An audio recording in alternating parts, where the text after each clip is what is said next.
我的朋友小燕在澳洲做陪读妈妈，先生在中国出轨了，小燕就从陪读妈妈变成了单亲陪读妈妈，所以托我给她介绍个男朋友。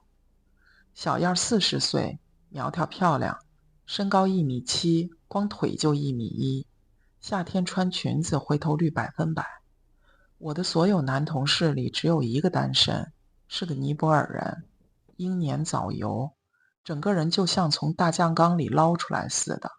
和小燕站一块儿，size 比小燕的铂金包大不了多少，哪怕小燕旱着，我都不能把她往火坑里推。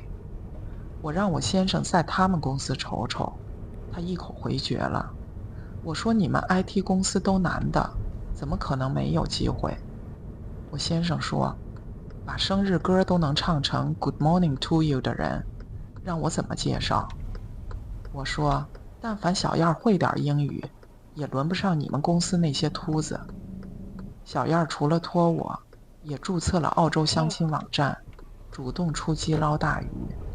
我理解她的急切，澳洲陪读签没有工作权限，她现在的经济来源是前夫每个月给的2万块的抚养费。前夫是个小商人，小燕离婚前也是全职太太，后来她把分割到自己名下的房产套现，在澳洲买了套 house。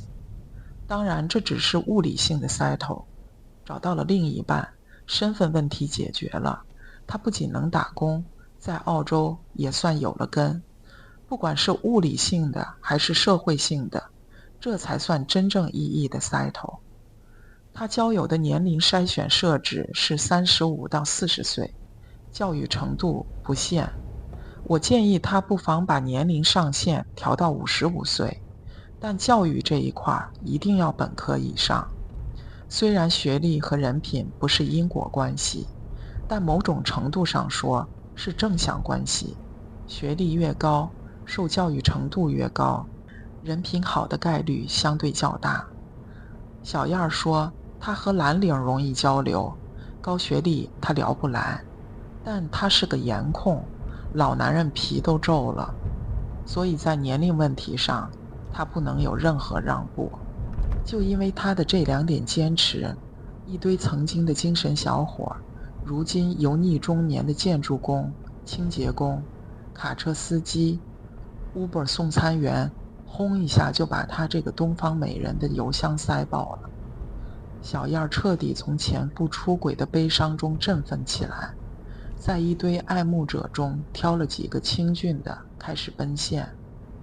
约会的日子总是甜的，爱情就这点好，再乏味的日子有了爱就有了盼头，盼着回短信，盼着接电话，每次约会就像开一次盲盒。正因为这点心惊胆战和小小的不确定，恋爱才甜得诱人。人最怕没人惦记，被惦记的滋味可真是太好了。小燕用她散装的英语加上肢体语言来交流，竟然完成了几次约会。但这个年龄的男人基本上都想要孩子，不仅要亲生，还要小燕亲自生。小燕现成的那个人高马大的孩子不算，小燕没有任何生育的想法，所以这一批见了一面都没了下文。后来她筛选的条件改成了不打算要孩子的，其中有一个公司的内勤，她印象不错，是个希腊人的后代，祖上2战的时候来了澳洲，很绅士，见面就请吃饭，让小燕受宠若惊。她见了那么多男人，恨不能咖啡都是各买各的，对澳洲人的抠门叹为观止。被中国男人宠坏的小燕终于找到点熟悉感。我说欧洲人在家庭和传统上很不 Aussie， 反而和中国人像一个妈生的。这个内勤虽然慷慨而且绅士，但是有严重的洁癖，出门吃饭带餐具，喝咖啡带杯子，最要命的是还随时带着一个小坐垫，坚决把自己和外界彻底隔离。小燕觉得压力大，以后如果过开日子，还没离婚，估计自己先累死了。内勤哥似乎对小燕儿也不是很满意，一面之缘，估计这辈子都不会再见了。他一定在交谈的过程中发现小燕儿的文化水平十分感人。分开前，他还推荐了小燕儿2本书，外加一句忠告：看好自己的房子。然后驾鹤西去，不对，是驾车而去。我问小燕儿她推荐什么书，小燕儿说：我词汇量顶多200，怎么可能记住书名？我估计就这200的词汇量里 Chanel、Gucci、Prada 这些词儿还要占一半。但小燕儿把内勤哥那句忠告听进去了，她特意搜了相关信息，然后一拍大腿，差点身家不保。原来在澳洲，无论婚前财产是谁的，只要结婚或同居，分开后就有权利分走共同财产的一半，包括房产。而保住自己婚前财产的唯一办法，就是提前做公证。小燕以后再和别人约会，就绝口不提自己有房子的事儿。后来小燕和一个卡车司机挺投缘，约会了2次，卡车司机就给小燕一张纸条，上面是一个酒店的地址。我说，这种人尽快远离，你和他玩不起。你是要找人过日子的，这种人是要解决生理需求的，你俩目标不一样。我老担心小燕吃亏，她说，妹子你放心，老娘自有分寸。过了大概1个月，有一天小燕忽然打电话，说她和卡车司机发生关系了。我说，这才进行到哪儿，怎么就直奔主题了？小燕说，已经谈了1个月，不进行下一步，好像有点说不过去。毕竟性关系也是婚姻关系里面很重要的一块，并且那一次试过才知道，不行。我气得牙痒痒，顺嘴一问，他怎么不行了？小燕说，不是他不行，是我不行。卡车司机2个小时金枪不倒，小燕中途就只能下车，落荒而逃，跑出了酒店。我想象一个金枪不倒的男人呆坐在床上，女人因为他不倒的金枪摔门而逃，只想笑。我问小燕，他最后是怎么缴枪的？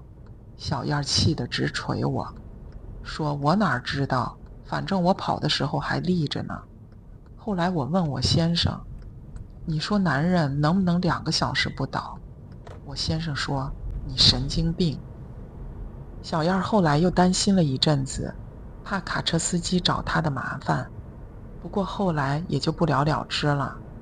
小燕后来又见了一个油漆工，也是欧洲人的后代。油漆工英年早婚，20岁就生孩子。离婚的原因是因为前妻忽然发现自己喜欢的是女的。离婚后，他前妻买了个房车，一边在澳洲旅行，一边寻找真爱。不动产和动产都留给了油漆工。油漆工拉扯2个孩子长大，如今孩子们都结婚了。45岁的他正是谈恋爱的年纪。他没有生育的要求，有房又有技能。我看过照片，很面善。别的女人要媳妇儿熬成婆，小燕和他结婚就能做现成的婆婆。油漆工简直是月下老人给小燕的高定。唯一美中不足的是，油漆工的纹身太多，纹身和肌肉并行，看着又狂野又自律，可带劲。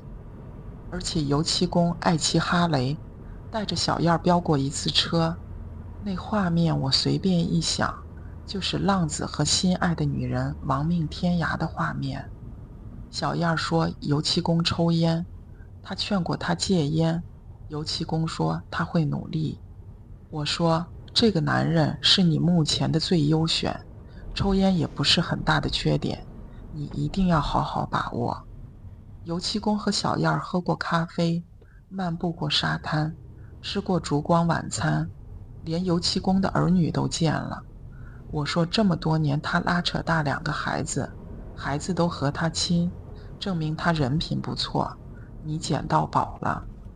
有一次我在唐人街碰到小燕儿，大热天打把小阳伞，逆光迎面走过来，我还寻思哪儿来的模特儿。她和我打招呼，我才发现是小燕儿。她正要和油漆工去约会。那天小燕儿淡妆，高跟鞋，刚种的睫毛，一眨眼就是一道电流，整个人都发着光。我替她开心，内心已经帮她铺排到吃喜酒这个环节了。后来1个月，小燕没和我联系。再次联系我的时候，我估摸着是不是该给我发请柬了。没想到小燕给我说，她和油漆工分手了。不是谈得好好的吗？我说，是好好的，什么问题都没有。有一天我照常给她发信息，她不回，我不好意思给她电话，就一直等她消息。结果一等就等了2天。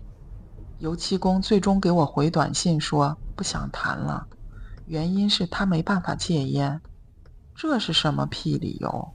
小燕再问，那边又不说话了。小燕这恋爱谈得一头问号。后来我分析，这次问题应该出在小燕身上。那天我在唐人街看到的小燕就是恋爱中的她，太夺目，太出众了。尤其是在生活朴素无华的澳洲，男人常年短裤夹脚拖，女人 T 恤 Lululemon 紧身裤。在一群土包子里面，忽然冒出一个穿连衣裙、高跟鞋，皮肤嫩滑、黑发飘逸的东方美人。油漆工估计还没硬起来，已经下软了。男人，尤其是油漆工这种蓝领，找到小燕儿这么个精致的女人，心里多少是没底儿的，即便是有底儿，也变没底儿了。般配这事儿，有放之四海皆准的法则。洋人也讲般配，油漆工和小燕儿就不般配。哪怕小燕儿一腔热情，实心实意地想和油漆工过日子，但架不住油漆工心里的跑马灯不停转。